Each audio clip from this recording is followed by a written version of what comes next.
အားလုံးမင်္ဂလာပါဒုတိယဝါနာရှင်အားလုံးကိုကျေးဇူးပါတယ်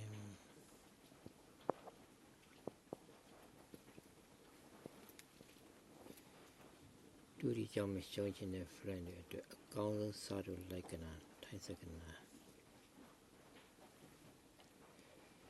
ဘာအတွက်ရှိချင်မကျော်ခိုင်းအောင်မကျော်ခဲ့ပါဘူးเนาะတင်းတဲ့အတိုင်းဒီနေ့တော့အင်္ဂါထဲမှာပဲထွက်သွားတာပါဒီခုကကျော်သွားပြီเนาะ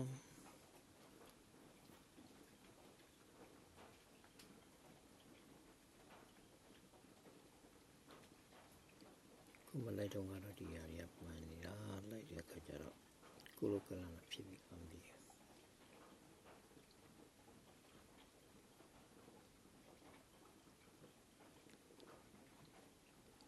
အားလုံးဒီနေ့မနက်ကကောင်းပြီလဲအောက်ကွက်ထရပေါက်ကြပါစေ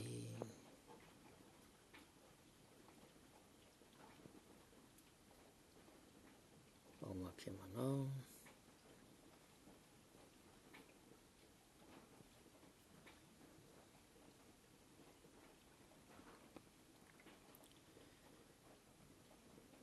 နားကလည်းမချမ်းချင်ဘူး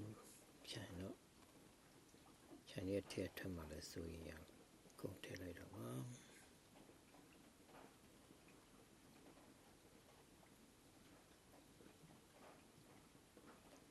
73ပဲ